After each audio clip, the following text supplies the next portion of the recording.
I have Derek on top of me here. I don't want him to escape, so I need to get those hooks in here, or if you're able to have long enough legs, pull them out there. Try to get them to cross. If they don't cross, you're gonna have to bring him in or her in to get the ankle locks in there. But it's easy enough to just kind of put my hooks in there so Derek can't get away. If his hands are here, we want to get his hands in this drill. Sometimes they'll post, one or two arms will post. So if I start pulling him in, he may like lock out his elbows to keep me from pulling him in and trying to choke him, pull his head back, right?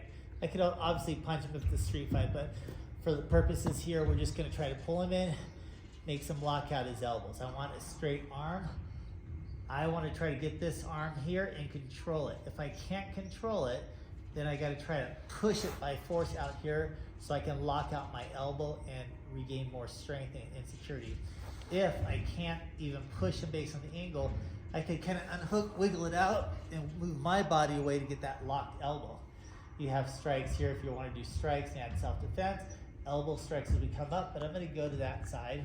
Also, if I have the option of two hands and I get both hands here, it's a good idea to see where he's facing. If you turn on one side, then I realize if I go this way, he may bite. If I go this way, it's less, no, you turn the other way, he may not be able to bite me because of where his head's turned currently. So I don't want you to put the thumb in there, I want you to cup it. I want you to slide it down and cup it rather than put the thumb over there. And then what I want to do is I want to try to bend his arm into the Kimura, the back bent elbow. But I can't do it from here, but I am going to fall down a little bit as I kind of get my leg out from this side to scoot my hips out of the way. And I want to try to slide and lock in this hook here. So I'm biting down tightly. I want to try to bring his elbow against my chest and his leg, or my leg against his wrist. Because if I take my arms out, I want it to be hard for him to pull this elbow out and to move this hand out of the way. So I want to kind of use these as barriers, but we're going to come back over here. The idea is however you get the hands positioned, I want to be able to bring it up to get his compliance here, right? Control. Go back a second. So in doing the Kimura, I'll just do it from this side real quick. So again, I have it here, I have it here, I have it here. I'm trying to unlock, bite down, right? If you want to hook the legs in, you can do that. If you want to get the wrists locked, this is great. Finger bent, right? Depends on what you're doing. Try to get that elbow in tight to your chest. Try to get this elbow here.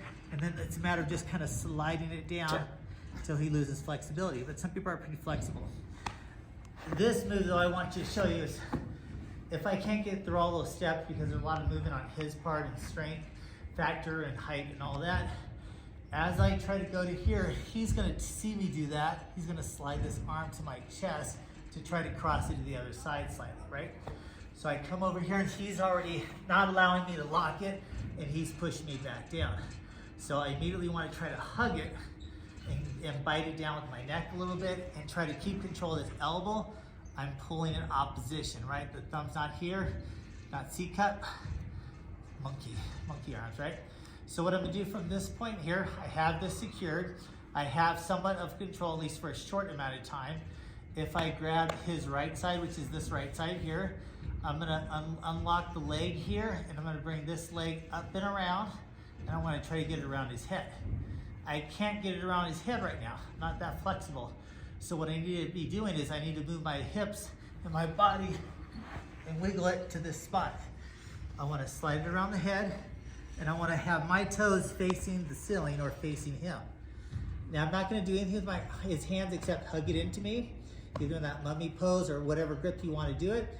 And I'm going from a knee bent position to a leg extension. And he's gonna tap when it goes against his neck.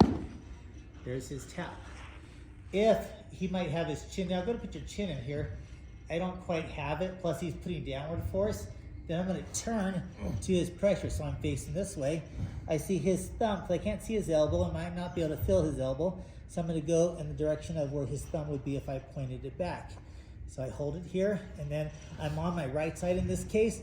I'm gonna drive the hips forward for that tap. I'm gonna unwind. Okay, one more time on the other side. He has his hands here. I might start coming over for the Kimura, but he immediately puts his hands here. I wanna lock it in place try to hug it or cross arm, but I want to try to keep control of this arm so he didn't get it out and post it back. If he posts it back over here, then I'll go back over here, right? But he's over here, I'm gonna do this move. I want to take the leg that's on the same side, slide it up the back. I want to get it around his head, but I realize I can't put it in front of his head unless I move my hips. Slide it, lock it, toes point toward his face. My bent knee is going to just extend straight like a leg extension. And then he brings his chin in, he counters it. This doesn't work as well. So I turn on my hip side, I look at his thumb, I go toward the thumb with the hip, and he taps out. Unwind. Work that drill.